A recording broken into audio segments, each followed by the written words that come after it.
তবে আমি লক্ষ্য করছি যে গণঅভ্যুত্থানের পরে এনসিপির কতিপয় নেতৃবৃন্দ, বিশেষ করে নাসিরুদ্দিন পাটোয়ারি যেভাবে রাজনৈতিক ভণ্ডামি শুরু করেছে, আর যদি সে কোথাও গিয়ে স্থানীয় জনপ্রতিনিধি তাদেরকে বিষোদ্গার করে, গালিগালাজ করে, মানহানি করে, তাহলে কিন্তু স্থানীয় নেতৃবৃন্দ এবং সংক্ষুব্ধ জনতা তাকে কিন্তু ওই এলাকা ছেড়ে আসতে দিবে না।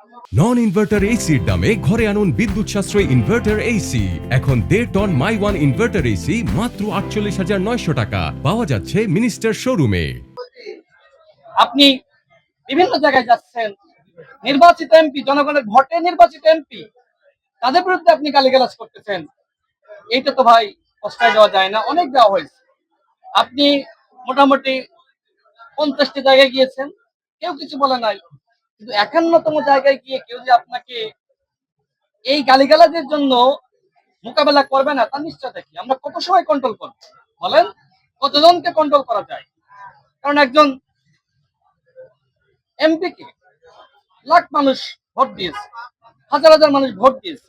আমি না একটা অংশকে কন্ট্রোল করলাম, বাকিদেরকে কি করবে? সিলেটে যে ধরনের ঘটনা ঘটেছে দেখেন, সেখানকার যে স্থানীয় এমপি অত্যন্ত জনপ্রিয়, তিনি কারাগারে থাকা অবস্থায় মেয়র নির্বাচিত হয়েছিলেন, তাকে আপনি গালিগালাজ করে ফিরে আসবেন আর সিলেটের জনতা সেটি মেনে নিবে? তো হয় না। আমি বলতে চাই যে এনসিপির উচিত এই মুহূর্তে ইতিবাচক রাজনীতি করা। বাংলাদেশে তারা, হ্যাঁ, গণঅভ্যুত্থানে তাদের ভূমিকা আছে। আমি আগেই বলেছি যে কেউ মুক্তিযুদ্ধে ভূমিকা রেখেছেন, মুক্তিযোদ্ধা, আর এই জন্য তার পরবর্তী অপরাধ মাফ হয়ে যায় না।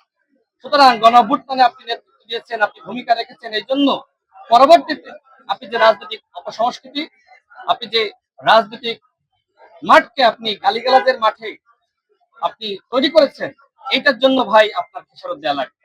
নতুন বন্দোবস্তের রাজনীতির কথা বলে নতুন খণ্ডবস্তের রাজনীতি করছে। আমি তাদেরকে বলবো, গঠনমূলক রাজনীতি করেন। আপনারা জামাতের মস্তিষ্ক দ্বারা এই মুহূর্তে পরিচালিত হচ্ছেন। জামাত অত্যন্ত চালাক এবং ধুরন্ধর একটি রাজনৈতিক দল। তারা নিজেরা দেখবেন বিএনপির স্থানীয় প্রতিনিধি তাদের সাথে আন্তরিকতা বজায় রাখছে, এবং যে সময় সংসদ চলে সেই অধিবেশন চলাকালীন সময়ে মাননীয় প্রধানমন্ত্রীকে নিয়ে বেশ প্রশংসা করে বক্তব্য দেয়, এবং অন্যান্য মন্ত্রীদের সাথে সাক্ষাৎ হলে বেশ প্রশংসা করে। আবার মাঠে গিয়ে দেখি যে তারা গণঅভ্যুত্থানের হুমকি দেয়, এবং এমনকি এই এনসিপি নেতৃবৃন্দের মাধ্যমে নানানভাবে মাননীয় প্রধানমন্ত্রীকে এবং আমাদের মন্ত্রীদেরকে গালিগালাজ করাচ্ছে। দেখেন, এনসিপি বর্তমানে যা করছে এগুলো জামাতের পরামর্শই করছে। এই জন্য জামাত এবং এনসিপি কে বলবো, যদি এইভাবে আপনারা রাজনৈতিক পরিবেশকে নষ্ট করেন, তাহলে কিন্তু তার উত্তর জবাব দেওয়ার জন্য আমরাও প্রস্তুত আছি।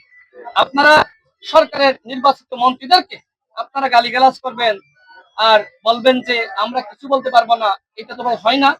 সরকারের বিরুদ্ধে জামাত এবং এনসিপির যে কোনো চক্রান্ত, সেগুলো শক্তভাবেই মোকাবেলা করা হবে।